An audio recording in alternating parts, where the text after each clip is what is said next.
Le 17 mars 83, Ludovic Janvier, 5 ans, disparaît. L'horreur de la réalité est tombée en fin de matinée. Fabrice Ladoux a bien été tué. La police, prévenue à 22h, a fouillé de fond en comble l'immeuble et le quartier. Les voisins et amis s'y sont mis également, en vain. Et je me disais, c'est pas possible, mon fils, il est où? Est-ce que je vais le revoir vivant? Moi, j'ai toujours pensé que Charazade avait disparu. Enfin, était morte, voilà.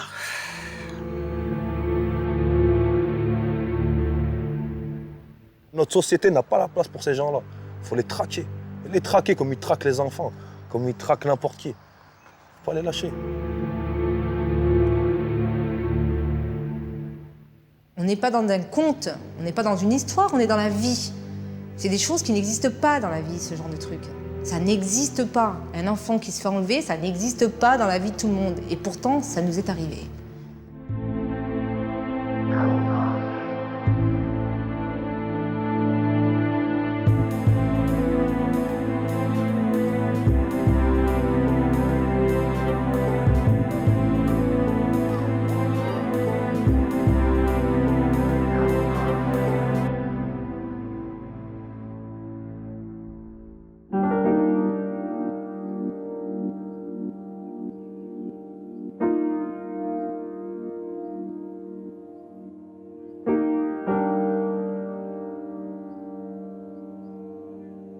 De 1983 à 1996, 10 enfants ont disparu dans le département de l'Isère.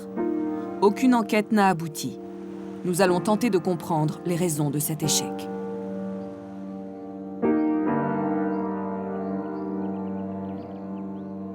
Saint-Martin-d'Air, dans la banlieue de Grenoble. Ludovic, 6 ans, et sa famille viennent de s'y installer depuis 3 semaines à peine chez un oncle. Le père, ouvrier, a trouvé du travail dans les environs. Jeudi 17 mars 1983, en fin d'après-midi, le père de famille demande à ses 3 fils d'aller lui acheter des cigarettes au bureau de tabac à 200 mètres à peine. Sur le chemin du retour, sur la place de la République, les garçons sont abordés par un inconnu en mobilette. L'homme dit avoir perdu son chien et leur propose des bonbons en échange de leur aide. Le plus âgé des garçons, Jérôme, 8 ans, et le plus jeune font le tour du pâté de maison, laissant Ludovic seul avec l'inconnu. À 19h45, une vieille dame aperçoit l'enfant en train de chercher le chien.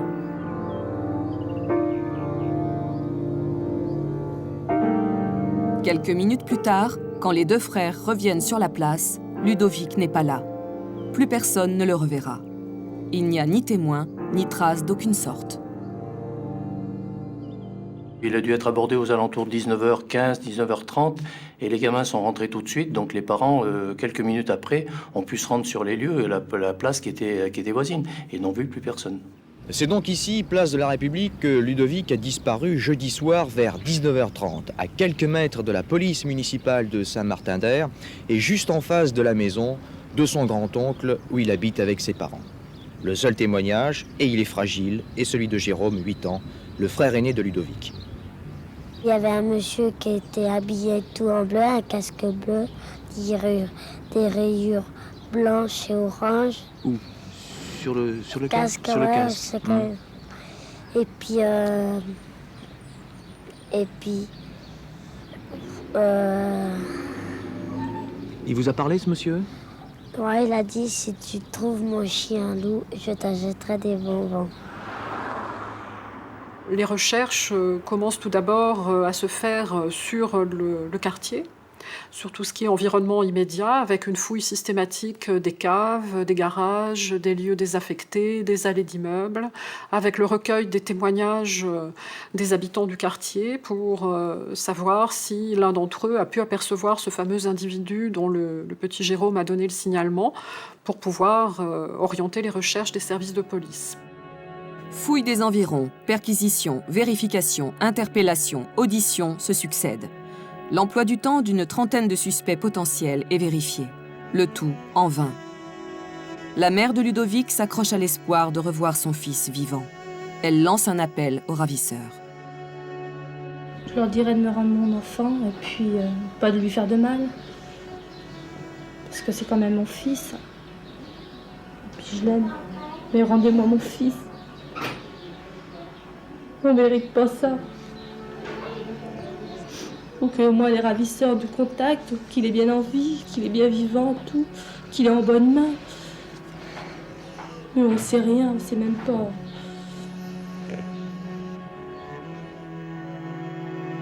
Le périmètre des recherches est élargi à toute la région. Une première piste sérieuse apparaît. À Vorep, à une vingtaine de kilomètres de Grenoble, les gendarmes repèrent un individu correspondant au signalement donné par Jérôme. Nous avions eu un renseignement qui nous était parvenu d'une brigade de la région de Grenoble, nous disant qu'une personne à cyclomoteur avait été vue plusieurs fois le long des Launes, c'est-à-dire des petits étangs qui étaient le long de l'Isère dans la région de Vorep. Et nous avions identifié la personne qui circulait en cyclomoteur. Nous avions entendu, vu, et finalement, nous n'avions eu aucun élément sur lui. C'est le seul rapprochement que nous pouvions faire, c'est qu'il circulait en cyclomoteur. Les enquêteurs mobilisent de gros moyens et passent au peigne fin le secteur, ainsi que les cours d'eau des environs. Pendant plusieurs jours, pompiers et plongeurs ratissent champs, bois et ruisseaux. Sans résultat. Au bout de quelques semaines, les recherches sont abandonnées.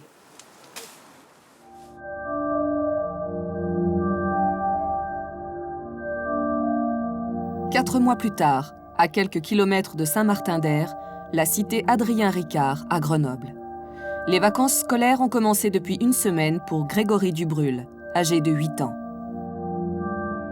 4 mois après, puisque c'est au cours de l'été, où là, un deuxième enfant disparaît également. Là, c'est Grégory, qui a 8 ans, lui. Ça se passe pas dans le même quartier, ça se passe dans le quartier du Courbéria, de la rue du Vercors.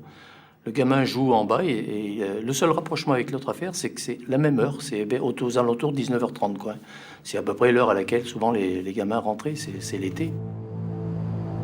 Samedi 9 juillet 1983, fin d'après-midi. La famille Dubrul passe à table, dans l'appartement du 2e étage. Grégory, pressé de s'amuser avant la tombée de la nuit, avale son repas et quitte l'appartement. 10 minutes plus tard, son demi-frère Eddy descend le rejoindre en bas de l'immeuble. Grégory n'est plus là. Dans un premier temps, Eddy ne s'inquiète pas de cette absence. Mais la mère des garçons surveille régulièrement ses enfants du haut de sa fenêtre. Donc je me suis mis à la fenêtre, j'ai appelé Eddy, je lui ai demandé où il était, il m'a dit écoute je sais pas, je suis descendue, il n'y avait plus personne. Donc je suis descendue à mon tour avec Eddy, donc on a fait pas mal de parcs, on a fait le tour de l'immeuble et tout. Après j'ai pris ma voiture pour aller un peu plus loin, j'ai fait tout le Courbéria, tout ça, et pas de Grégory. Je suis remontée chez moi, j'ai téléphoné dans les hôpitaux, dans les cliniques, si des fois il n'y avait pas eu un accident ou quoi que ce soit, rien du tout. Donc là, la nuit tombée, je me suis dit, il est arrivé quelque chose de grave. J'ai téléphoné à la police. Très vite, les policiers ratissent les quartiers avoisinants, puis étendent les recherches à toute la ville, avant de donner l'alerte à tous les services régionaux. Malgré cela, Grégory reste introuvable. Le lendemain, en fin de matinée, les services de police reçoivent un appel téléphonique de la gendarmerie de Vorep. Un habitant a découvert dans le massif de la Chartreuse un jeune garçon gisant sur un chemin forestier à 20 km de la cité Ricard. Convenons-en, c'est un véritable miracle que le petit Grégory soit aujourd'hui vivant après cette agression. Enlevé, frappé, laissé pour mort et jeté dans une décharge publique située à une quarantaine de kilomètres de Grenoble, l'enfant, qui est âgé de 8 ans, parvenait à se traîner sur un chemin et à donner l'alerte. Il avait été enlevé le 9 juillet dernier à quelques mètres de son domicile.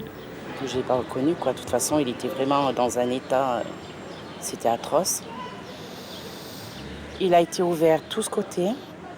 Derrière la tête, c'était tout enfoncé. Il a eu un coup de serpette. Enfin, d'après les médecins, c'est un coup de couteau ou un coup de serpette. À 2 mm de plus, ça lui crevait l'œil. Il avait toutes les marques de strangulation, il était bleu de partout, il était vraiment... puis bon, tout déformé, parce que dès que ça touche la tête, il était vraiment... et plus les jours passaient, au plus il se déformait, quoi. En l'absence de tout témoin extérieur de l'enlèvement, les policiers veulent entendre au plus vite Grégory sur son lit d'hôpital. La première fois où on le voit, c'est le lendemain. Et là, il est un peu sous neuroleptique, donc il est pas bien clair. 2 ou 3 jours après, ça va mieux. Il a bien repris le dessus. Et donc, on l'a vu plusieurs fois, avec audition ou simple conversation. Y compris quand sa maman allait le voir aussi. Elle recueillait sa déposition et elle nous en faisait part. Et tout se recoupait, quoi. Je crois qu'il n'y a pas eu vraiment de changement, quoi. Un témoignage solide pour un enfant. Un témoignage sur lequel on croyait fort.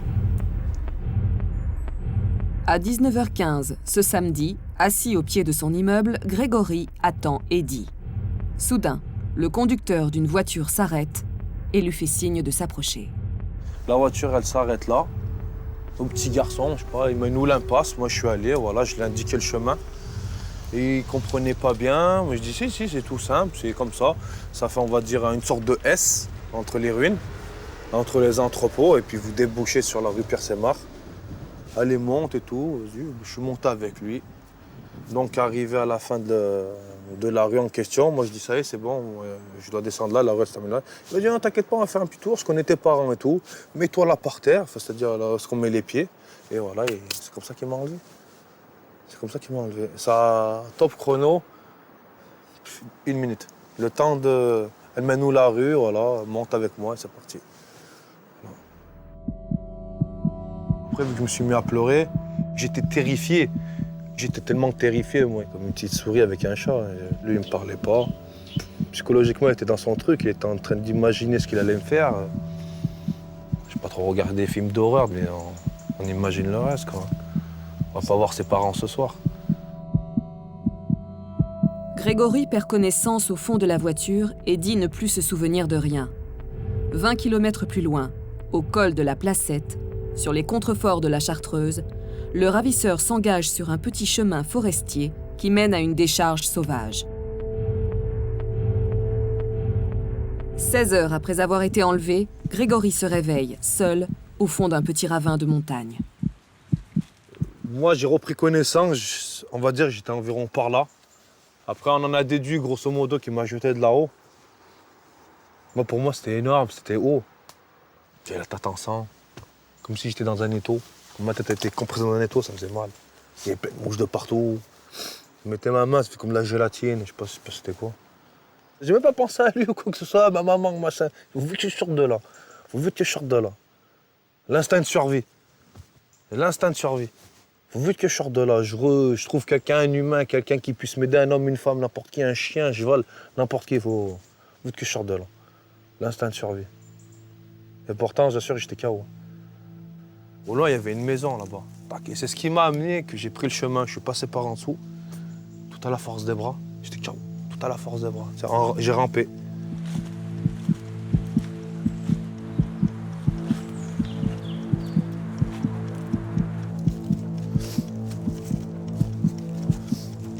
Comme le courage m'a repris, on va dire la force est revenue, j'ai réussi à me redresser. J'ai peut-être fait 5-10 mètres et là je suis tombé. Comme ça, j'étais KO. Plus de bras, plus de rampage, plus rien du tout.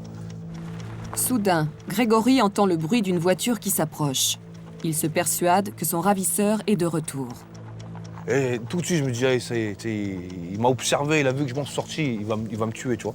Et la voiture, elle roulait tout doucement par rapport au terrain accidenté. Et elle s'est arrêtée assez loin. Et c'est là qu'après, t'entends marcher sur les cailloux, des pas et tout. Et j'avais peur, j'avais trop peur. De toute façon, j'étais KO, j'aurais pu plus rien faire, de toute façon. J'aurais pas pu me cacher ou quoi que ce soit. Là, je vivais mes derniers instants. Là. J'ai fait le mort jusqu'à ce qu'il me parle. Après, dès que j'ai reconnu que c'était pas la bonne voie, tout de suite, je me suis identifié, tout de suite. Après, la personne a fait le nécessaire, tout le monde est venu, la police, le SAMU, tout le monde. Pour les enquêteurs, le témoignage de l'enfant est essentiel. Il est le seul à pouvoir fournir un signalement de son ravisseur, qui pourrait, pourquoi pas, être aussi celui de Ludovic. Alors, il le décrit relativement jeune, mince, plutôt grand, 75-80, avec des yeux un peu en amande. Et puis, alors, avec une particularité aussi, il avait pas mal de bijoux, montres, et puis des bagues à plusieurs doigts, et un tatouage à l'intérieur du bras droit. Là aussi, on voit qu'il avait été observateur, parce qu'il était sur le tapis de sol du siège avant droit, et le levier de vitesse est à droite, bien évidemment, et il avait vu à l'intérieur du bras un tatouage qui était un cœur avec une flèche, et des lettres dont il n'était plus sûr. Il avait donné des lettres, mais après, il n'y avait pas de certitude. Et il a toujours gardé cette version, tant sur le signalement que sur le véhicule. Le véhicule décrit par Grégory serait une Mercedes de couleur marron orangé. Les policiers établissent une liste de 2500 véhicules pouvant correspondre à celle du ravisseur. On a fait le maximum le plus tôt possible. Les équipes partaient tous les jours pour vérifier les Mercedes. C'était notre point, parce qu'il avait été quand même observateur, le gamin, parce qu'il se rappelait qu'il y avait un autoradio, lecteur de cassette, ça nous permettait de situer un peu la date de fabrication de la voiture, avec un bouton rouge qui correspondait au warning positionné à tel endroit sur la console centrale. Il y avait une antenne d'aile. Il y avait aussi un petit pendentif qui était un joueur de football qui pendait au rétroviseur intérieur. Enfin, il y avait quelques détails qui auraient pu permettre d'accrocher quelque chose, quoi. Durant des mois, les policiers contrôlent les 2500 Mercedes et vérifient le profil et l'emploi du temps de leurs propriétaires. On n'a pas eu d'individus connus pour avoir été impliqués dans des affaires de mœurs, par exemple, qui avaient une Mercedes. Il y en avait, c'était un peu litige. Il y avait des gens connus qui avaient des Mercedes, bien évidemment, qui se trouvaient dans le secteur, qui étaient passés le soir dans le secteur, mais enfin bon, où la couleur ne correspondait pas, où les gens avaient des alibis. Toutes les vérifications qu'on a faites, je vous dis, partout dans le département, n'ont jamais abouti.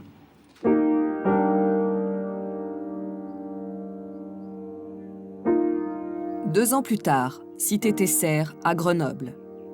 Anissa, atteinte de surdité, est une petite fille enjouée, menant une vie tranquille au sein d'une famille nombreuse. Mercredi 26 juin 1985. En fin d'après-midi, Anissa, âgée de 5 ans et demi, joue avec son frère, sa sœur et d'autres petits voisins au pied de son immeuble. Vers 19h, éclate soudain un orage de grêle. Les enfants se dispersent en courant, le frère et la sœur d'Anissa remontent chez eux, tandis que de violentes bourrasques s'abattent sur le quartier. Tous les gamins y étaient, et là, tous les gamins sont rentrés, et elle n'est pas rentrée. Donc, à un moment donné, elle s'est retrouvée seule en bas de la tour. Et personne n'a rien vu. Et compte tenu de l'orage, les gens sont rentrés rapidement, et personne n'a pu dire si elle était partie avec quelqu'un, si elle s'était éloignée. Non, on n'a rien du tout, absolument rien. Les parents recherchent dans l'allée, et nous préviennent, mais tardivement quand même, au moins 2 ou 3 heures après. Et là, les recherches entreprises n'aboutissent pas. Et aucun élément. Mais là, aucun élément, pas de témoignage, rien du tout. Anissa a 5 ans et demi, les cheveux bouclés châtains et plus courts que sur cette photo. Le soir de sa disparition, elle portait un pull blanc et un short bleu. Ses parents habitent au 7e étage de cette tour de l'avenue Paul Coca dans le quartier de l'Abbaye, où s'est produite la disparition d'Anissa le mercredi 26 juin. La police, prévenue à 22h, a fouillé de fond en comble l'immeuble et le quartier. Les voisins et amis s'y sont mis également, en vain. La maman d'Anissa ne trouve aucune explication à cette disparition et l'on imagine son angoisse depuis 6 jours. Elle était seule en bas ou elle était avec ses... Non, elle était avec son grand frère et sa grande sœur. Son grand frère, il a 14 ans et l'autre, elle a 11 ans, la petite. Il y avait beaucoup de petits aussi. Hein. Et ils sont montés sans elle? Ils sont montés sans elle, oui. Mais elle a l'habitude de monter seule? Elle a l'habitude de monter seule et puis elle connaît la maison, elle monte par les escaliers, elle prend l'ascenseur. Hein.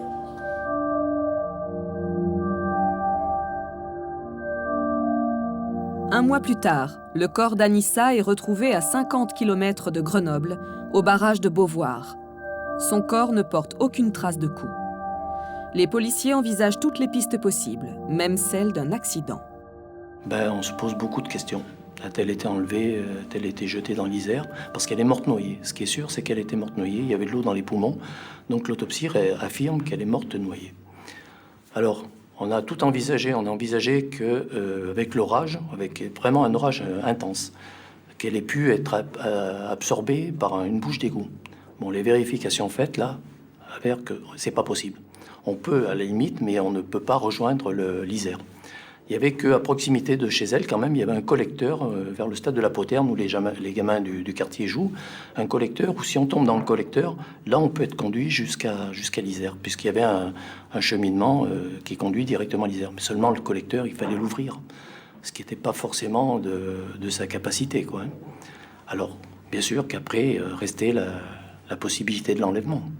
Seulement là, on n'a aucun élément, et alors le corps, aucune trace et aucun sévice. Donc là, nous, ça a été le point d'interrogation. Toutes les investigations menées, là, c'est pareil, n'ont pas abouti du tout. 3 disparitions inexpliquées d'enfants en l'espace de 2 ans dans la même région. Les enquêteurs n'ont pas manqué de faire le rapprochement. Ils tentent de trouver les points communs qui pourraient accréditer la thèse d'un tueur en série. Les 3 affaires se sont déroulées à quelques kilomètres de distance. Les enfants, issus de milieux modestes, habitent tous des cités HLM. Mais pour les enquêteurs de l'époque, ces similitudes ne sont pas assez significatives. Il n'y a qu'une chose qui correspond sur les 3 affaires, c'est l'heure de la disparition, qui se situe toujours autour de 19h30, 19h45. Bon, compte tenu que c'est juin, juillet, que c'est en été, ça peut se comprendre. Il fait jour, il fait bon, les gamins restent un peu plus dehors. C'est tout. Sinon, un coup, c'est une mobilette avec un casque bleu, le coup d'après, c'est une Mercedes. Anissa, il n'y a rien du tout. Donc les rapprochements, on les fait, bien sûr. Hein. On essaye toujours de voir si on peut transférer un élément sur l'autre pour faire des rapprochements. Mais là, rien ne correspondait. Les 3 enquêtes s'enlisent quand survient un premier coup de théâtre en 1985. Des spéléologues découvrent dans le Vercors un squelette d'origine humaine. Les ossements se trouvent dans une cavité en bordure de la départementale 531, à 10 km seulement de Grenoble. 2 spéléologues, un jour, en explorant ce trou, ont trouvé des ossements humains. C'est un squelette, mais mal dessiné. Les gendarmes sont saisis, viennent, et le médecin légiste découvre qu'il s'agit d'un squelette d'enfant. À partir du moment où les services enquêteurs recueillent cet élément, évidemment que la première pensée, elle va vers le petit Ludovic, puisque c'est un dossier qui reste présent dans les esprits. Mais avant de conclure à quoi que ce soit, il faut bien évidemment effectuer des vérifications, et ce sont ces seules vérifications qui peuvent permettre d'orienter ou non les recherches dans ce sens-là. Les parents de Ludovic, prostrés après 2 ans de cauchemar, se refusent à envisager la mort de leur enfant. La famille Janvier, notamment la mère, elle veut pas que ce soit dit. Elle dit, je suis sûr que Ludovic est vivant, qu'il a été enlevé par une famille en mal d'enfants, par des gens en mal d'enfants. Elle a vu des radiesthésistes, des gens qui lui disent, il est peut-être en Italie. Et elle, à ce moment-là, elle dit, non, c'est pas Ludovic. Elle veut pas que ce soit Ludovic, parce que c'est un espoir qui s'envolerait. Quelque temps après, nous avons eu le renseignement que ces ossements étaient ceux d'un enfant, qui, au point de vue âge et taille, pouvait vaguement correspondre à celui de Ludovic. Mais par contre, le résultat de l'analyse disait que c'est des ossements qui dataient des années 50, 40 ou 50 à peu près. Or, nous avons bien sûr vérifié dans ces périodes-là, en prenant en amont et en aval une marge très importante. Et aucun enfant correspondant à ce signalement avait été signalé comme disparu à cette époque-là. Je crois que c'est assez clair, c'est pas Ludovic. Pour moi, c'est pas Ludovic. Ou sera un coup de théâtre extraordinaire. Mais pour les enquêteurs, c'était pas Ludovic non plus. Si ça avait été Ludovic, d'ailleurs, c'est les parents qui auraient récupéré les restes et qui l'auraient inhumé. Non, ni pour les parents, ni pour les enquêteurs, ça ne correspondait pas, la date ne correspondait pas. Ludovic disparaît il y a 2 ans et les légistes disent c'était il y a 20 ans, il y a plus de 20 ans. Quelques mois plus tard, un 2e rebondissement survient au palais de justice de Grenoble. Un détenu dénonce un prénommé Guy comme étant l'auteur de l'enlèvement de Ludovic. Les policiers prennent cette piste au sérieux car le détenu n'a rien à espérer de sa dénonciation. Le détenu, il avait donné le surnom de l'intéressé en disant que cet individu, en présence d'une tierce personne, s'était vanté d'avoir enlevé et tué un enfant à Saint-Martin-d'Hères. Donc à ce moment-là, les services de police interpellent cet individu et me rendent compte de cette interpellation puisque je suis en charge du dossier et je dois donc prendre la décision d'inculper ou de faire relâcher cet individu. Avec l'inculpation d'un homme de 35 ans par le juge d'instruction, Marie-Claude Massonat, La justice tient là un prévenu sur mesure. Cependant, des précédents fâcheux, il suffit de se reporter à l'affaire Grégory, font que la prudence doit rester de mise. La mère de Ludovic, quant à elle, ne croit pas à la culpabilité de ce Grenoblois, déjà connu pour ses mœurs contre nature. C'est un fait qu'ils ont arrêté un homme, mais l'homme n'a quand même pas fait d'aveu. Pour moi, j'arrive pas à croire ça. Il y a trop de choses qui vont pas, et parce que je pense que c'est un sadique, quand il veut faire des choses comme ça, bon, il fait ce qu'il a à faire, et puis après, l'enfant le retrouve dans un coin, mais puis même un sadique ne téléphonerait pas à une juge d'instruction, et n'aurait pas téléphoné non plus à la mère. C'est pour ça que je pense pas que cet homme ait à avoir quelque chose là-dedans. Il me faut des preuves. Quand j'aurai des preuves, je serai obligée d'y croire, mais pour l'instant, c'est trop facile. Pour nous, ça fait 2 ans qu'on attend, et mon mari et moi, on veut des preuves, c'est tout.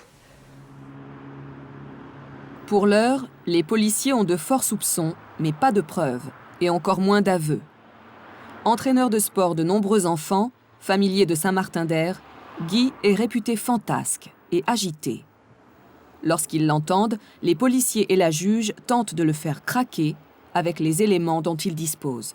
Le signalement qui correspond à celui donné par Jérôme, les explications de cet individu qui peuvent sembler peu satisfaisantes, ou en tout cas laisser penser qu'il ne dit pas tout, qu'il ne s'explique pas de façon claire. Qui connaissait le quartier, qui de plus était déjà affiché dans nos services, était connu pour sa violence et sa perversité sexuelle aussi. Donc il avait un profil qui correspondait bien, quoi. Guy clame son innocence et ses amis œuvrent maintenant pour sa réhabilitation. Guy a toujours nié les faits. À l'époque, un comité de soutien s'était constitué pour clamer son innocence. Un gouvernement de gauche, une police de droite à Grenoble. Moi, je le dis. Un gouvernement de gauche, une police de droite à Grenoble, extrême droite, c'est honteux.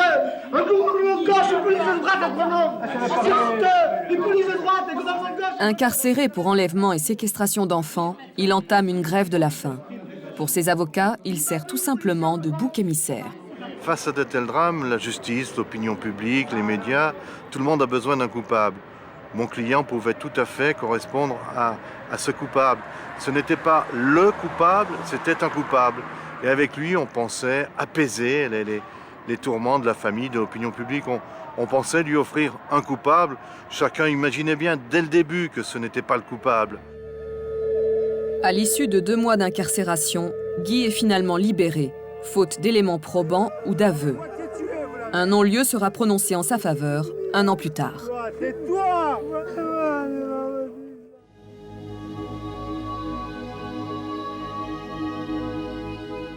Cité des Tilleuls, Bourgoin-Jallieu, à 60 km de Grenoble.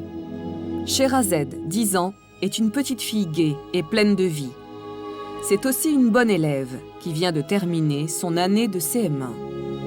Les grandes vacances d'été commencent dans ce quartier de Champfleury, où vit la famille Bendouyou et ses 11 enfants. Jusqu'à l'enlèvement de Sherazade, le mot rapt, enlèvement, disparition, fugue, pédophile, tout ce que vous voulez, on n'en avait jamais entendu parler. On ne savait même pas que ça existait, c'était carrément... Ici, c'était pire que la maison d'après, hein. C'était vraiment la belle vie, quoi. C'était le palace des enfants, c'était merveilleux. Mercredi 8 juillet, début d'après-midi. Après le repas, Sherazade sort jouer. Sa sœur aînée, Férouz, qui l'accompagne d'habitude, préfère ce jour-là rester regarder la télé. Et donc, Sherazade, elle a voulu aller jouer, et ma mère, elle lui a dit, écoute, il n'y a pas de problème, tu vas jouer, mais avant d'aller jouer, tu prends les poubelles et tu les descends dans le local. Elle a dû faire comme ça, passer devant les 2 portes ici.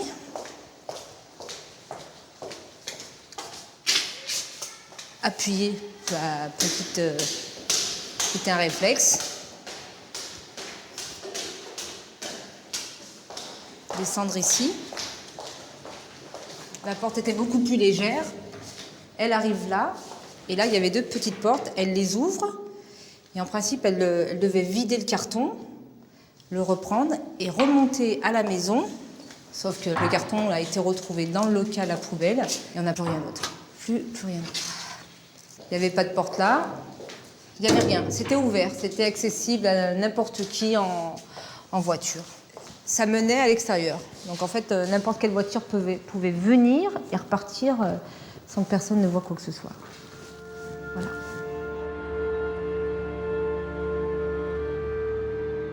Son absence a été immédiatement perçue comme pas normale dès qu'il s'est mis à pleuvoir. Et qu'elle ne revenait pas dans les 5 minutes, alors que c'était un orage avec beaucoup de force. Il y avait beaucoup de pluie. C'était pas normal du tout de rester dehors avec un temps pareil. Donc ça, tout de suite, ça a alerté ma mère, on va dire. Au début, j'ai cherché tout de suite, dans l'immédiat, chez les copines, etc. Et ensuite, je suis allée de plus en plus loin, de plus en plus loin, de plus en plus loin. Et comme j'allais de plus en plus loin, là, on a arrêté et c'est les autres qui ont pris la relève, les adultes. Tout le monde est venu et a mis la main à la pâte parce que tout le monde sait que le quartier est tranquille, que les enfants étaient en sécurité quoi qu'il arrive. Et à partir de là, en fait, sans l'expliquer, sans en parler, sans quoi que ce soit, tout le monde a compris qu'il s'est passé quelque chose de grave instantanément comme ça. En un coup, on a compris qu'il s'était passé quelque chose de grave. Sherazade a disparu sans laisser aucune trace, à l'amorce, là encore, d'un orage. Personne n'a rien vu, ni rien entendu. Policiers et habitants fouillent ensemble le quartier. La population l'a aidé. Il y a la mairie, il y a tout l'employé de l'État comme ça. Ouais, même l'hélicoptère, elle a fouillé partout comme ça, mais rien à faire. Les militaires sont venus. Ouais. Même il y a eu des battues de fait. Même le CRS, il a fouillé le côté de l'île d'Abo, la photo, comme ça. Les bois alentours. Ouais. Elle a cherché partout comme ça, il n'y a rien. Il n'y a pas de traces comme ça. Une semaine sans aucune nouvelle de leur petite fille, c'est long, trop long pour les parents de Sherazade. En lançant aujourd'hui un appel aux éventuels ravisseurs de la fillette, Monsieur et Madame Bendouillou essaient surtout de conjurer leur angoisse et d'exprimer leur dernier espoir de retrouver saine et sauve leur petite fille. Aux ravisseurs qui l'ont pris, qu'ils la posent et puis qu'ils partent tout de suite. Nous, on veut notre sœur et c'est tout. On n'a aucun problème et puis on voudrait seulement elle et puis c'est tout. On ne voudrait pas leur faire des problèmes aux autres. Si la thèse de l'enlèvement semble aujourd'hui la plus plausible pour les parents de Sherazade, elle n'a toutefois pas été confirmée par les enquêteurs. Les battus, abandonnés samedi, n'ont rien donné et l'espoir de retrouver vivante la petite fille s'amenuise de jour en jour. Longtemps, les enquêteurs estiment que la fillette a pu fuguer ou se perdre dans la campagne environnante. Pourtant, malgré l'importance des moyens mobilisés, les recherches restent vaines. Une enfant qui descend, comme on nous a dit, vider une poubelle à 1h de l'après-midi et qui ne revient pas. Bon, compte tenu qu'elle était habillée légèrement, qu'elle avait au pied, paraît-il, des tongs, que l'orage menaçait, ne serait pas partie dans la nature comme on a pu nous le laisser entendre. Je pense que tout s'est passé dans l'immeuble. Quoi ? Je ne peux pas savoir. Mais ça s'est passé là, vraisemblablement. Férouz avait 11 ans lors de la disparition de sa petite sœur. Aujourd'hui, 21 ans plus tard, elle est toujours persuadée que Sherazade a été enlevée par un maniaque. Un vrai prédateur qui n'est pas pressé et qui cherche sa proie. Et puis quand elle l'a trouvée, elle la suit bien. Et puis voilà. Si jamais ça s'est fait ici, je suis persuadée que la personne lui est sautée dessus. Je suis sûre que la personne l'a chopée, l'a réduit au silence et est partie avec, très rapidement. C'est impossible que Sherazade y soit allée d'elle-même. Elle était très serviable, très gentille, etc., mais elle était aussi très intelligente. Dans les mois qui suivent, une seule piste sérieuse s'offre aux enquêteurs. Le directeur de l'école de Sherazade est accusé de pédophilie par plusieurs parents de jeunes élèves. Il est interpellé. On ne nous a pas parlé d'arrestation sur le moment. On nous a dit simplement qu'il serait absent pour quelques jours, etc. C'est tout. Et puis c'est après qu'on a su qu'en fait, il avait été arrêté. Pourquoi exactement ? Pour affaire de mœurs. Je pense que ça faisait pas mal de temps que ça se passait, disons, dans l'école, où il y avait des élèves qui restaient après la classe, ou le mercredi, oui, c'était le mercredi à l'époque déjà, où il en faisait venir certaines dans l'école. Longuement interrogé au commissariat, le directeur nie pourtant une quelconque responsabilité dans la disparition de Sherazade. Il n'a pas été inquiété dans le cadre de l'affaire Sherazade, il a été arrêté pour d'autres affaires, mais ils lui ont demandé des explications concernant le dossier de Sherazade. Et comme c'est écrit noir sur blanc, je n'ai rien fait, donc c'est pas lui. Encore une fois, après cette piste avortée, aucun autre élément nouveau ne permettra d'élucider le mystère de la disparition de Sherazade. Sans indice, sans témoignage, le dossier se referme lentement.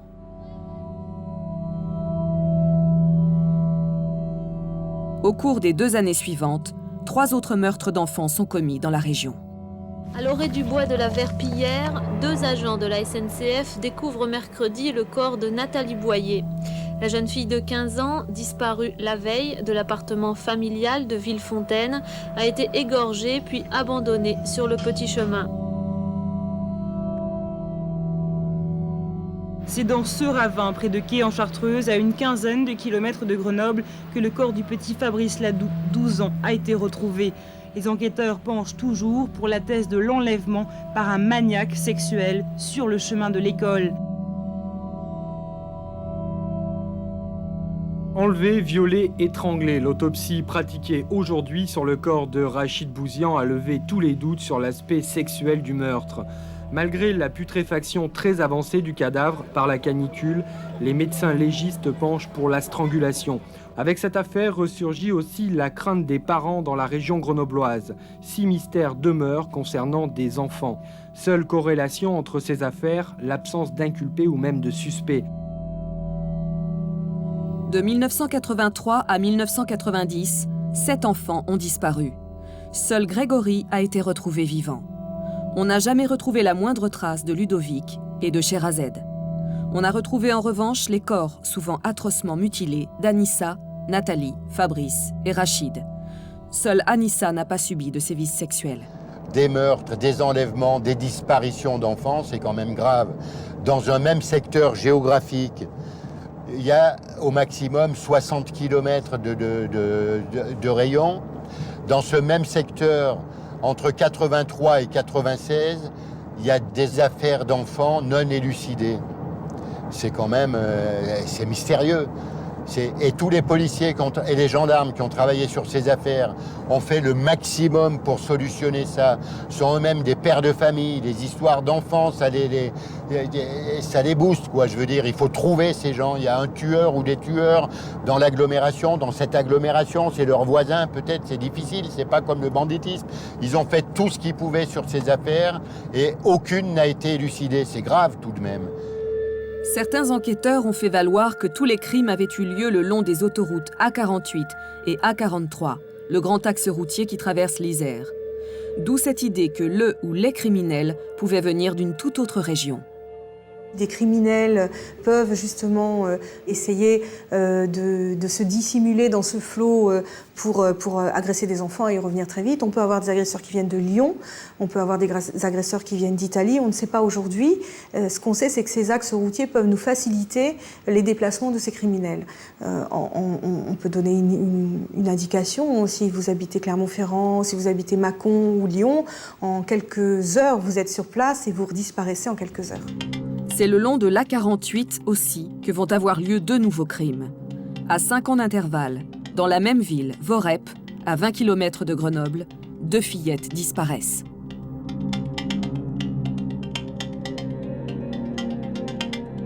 Le 15 avril 1991, la petite Sarah, âgée de 6 ans, joue en bas de chez elle. En ce jour de l'Aïd, les parents ne s'aperçoivent pas tout de suite de son absence. Quand ils s'inquiètent de ne pas la voir remonter, l'aire de jeu au milieu de la cité est vide. Sarah a disparu. Son corps est retrouvé le lendemain derrière son immeuble.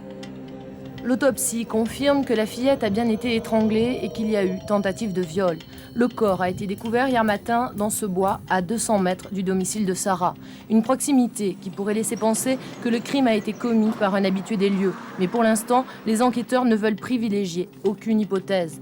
Témoignages et emploi du temps sont scrupuleusement vérifiés. Depuis hier, les gendarmes ont entendu plus de la moitié des habitants de la cité.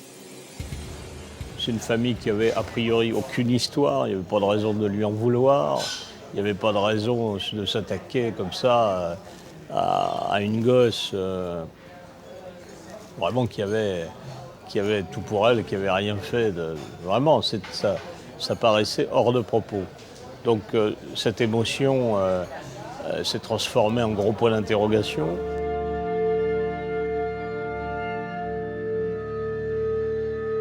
Le 24 novembre 1996, à quelques centaines de mètres de l'immeuble de Sarah, la petite Saïda, 10 ans, se rend au gymnase près de chez elle. Son corps sera retrouvé 36 heures plus tard par un gendarme dans un ruisseau en bordure de la commune. On ne saura jamais ce qui lui est arrivé.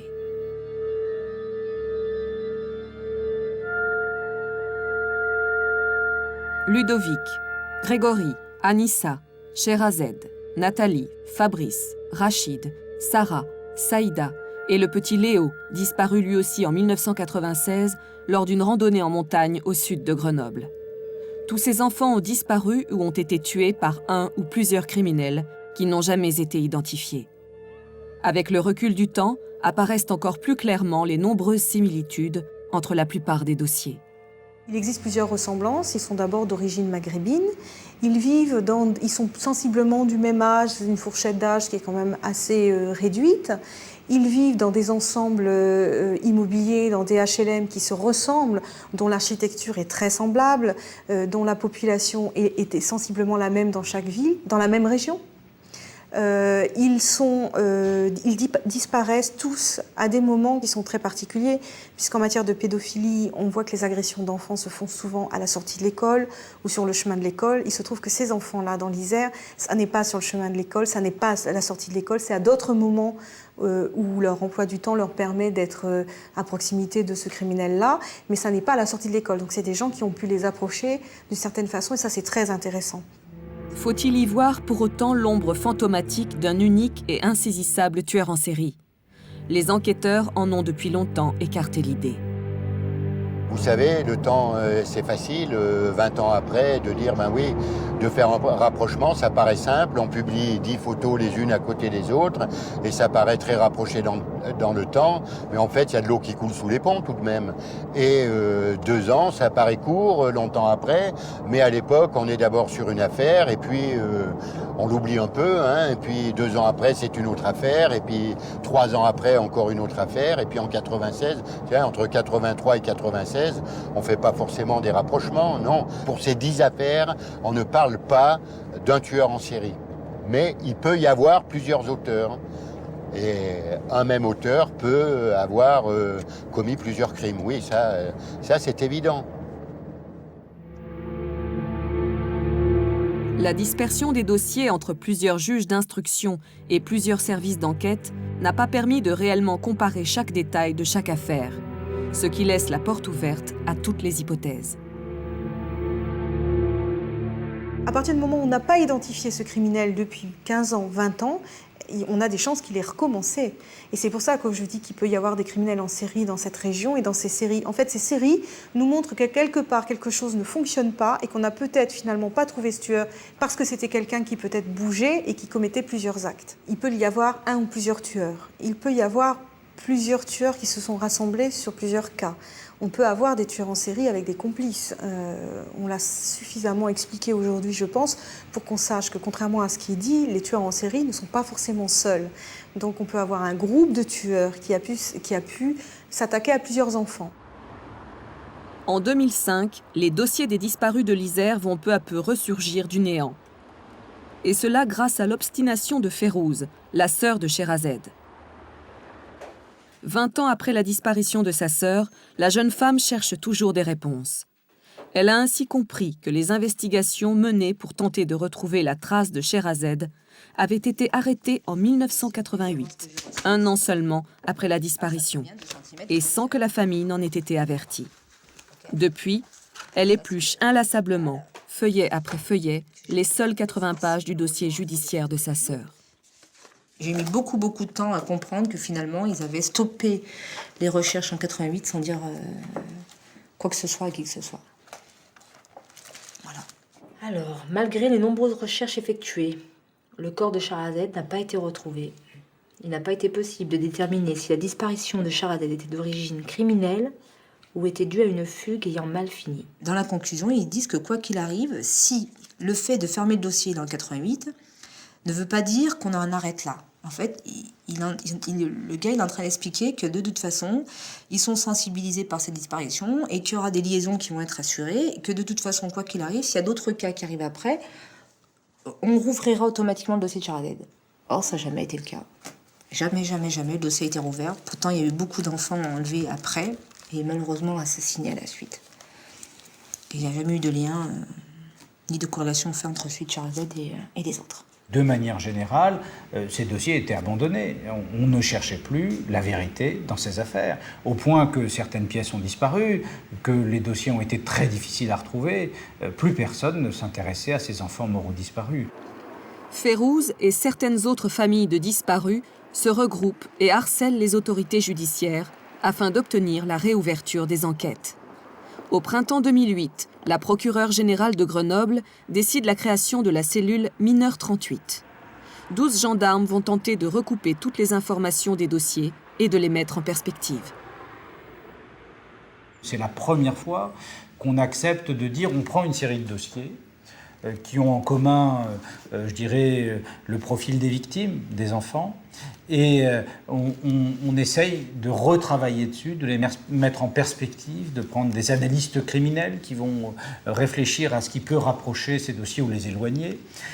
Donc c'est la première fois. Dans l'Isère, pour l'instant, on est en phase d'analyse de ces dossiers. Peut-être que le nom du tueur est dans un des dossiers, et c'est pour ça que c'est impératif de comparer tous ces dossiers. Peut-être qu'il n'y est pas, mais sa trace y est de toute façon, en dehors des actes. Sa trace, c'est évidemment les actes qu'il a commis, mais ça peut être aussi d'autres éléments. Ça peut être un témoignage, quelqu'un qui l'a vu, un portrait robot, une dénonciation, on ne sait pas. Mais il est dans le dossier. Outre l'étude des dossiers, les familles misent surtout sur les progrès de la science. Les analyses ADN permettent aujourd'hui de tracer le portrait génétique d'un individu à partir d'infimes particules, puis de le comparer à un fichier national. Mais faut-il encore disposer de tous les éléments matériels récupérés lors de chaque affaire? Or, de nombreux scellés de l'Isère ont été égarés, d'autres ont été détruits après la clôture de l'information judiciaire. La première question qui se pose, c'est reste-t-il des scellés de l'époque? Reste-t-il des pièces de l'époque? Et c'est une question que, encore tout récemment, il y a 48 heures, j'ai posée au ministère de la Justice.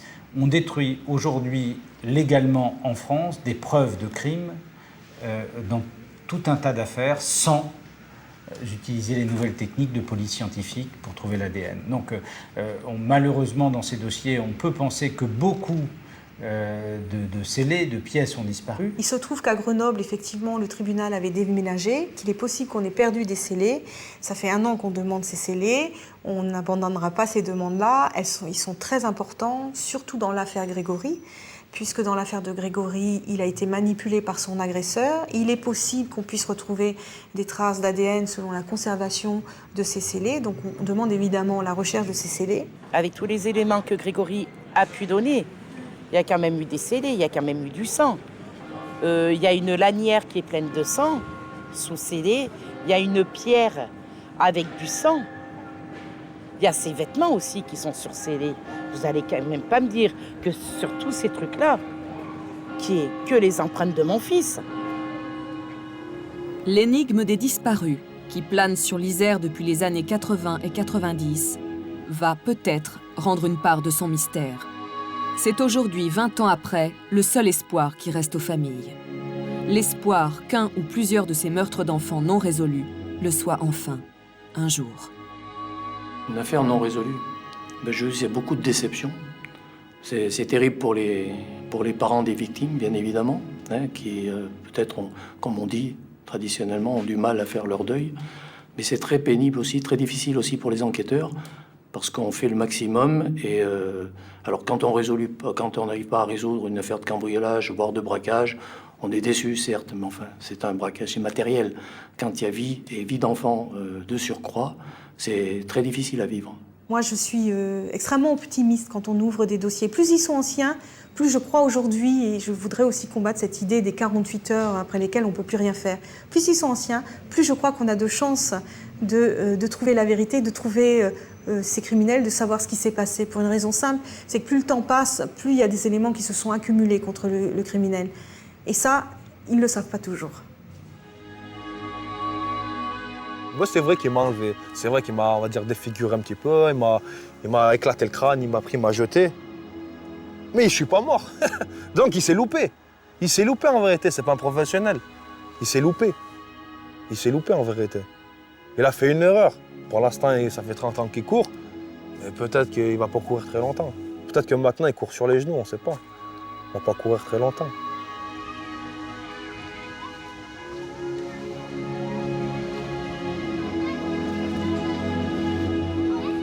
Moi, maintenant, ce qui me choque le plus dans cette affaire, c'est que le fait que l'on ait oublié, moi, je ne l'ai pas oublié. C'est pour ça que je dis « oubliez pas ». Parce que moi, je n'oublierai jamais ma sœur. C'est impossible. Mais ce qui me choque le plus, c'est qu'on l'ait oublié, qu'on s'en est peut-être servi comme cache-chaise au niveau du dossier derrière les tribunaux, etc. Mais qu'à côté de ça, on ne s'en est pas non plus servi pour essayer de résolver d'autres dossiers.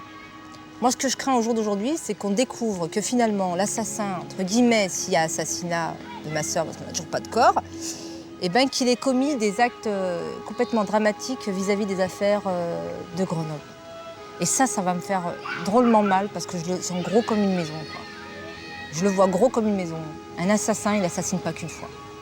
Moi, je suis à la chasse, je suis à la traque. Et je ne le raterai pas. Moi non plus, je ne vais pas l'oublier, lui.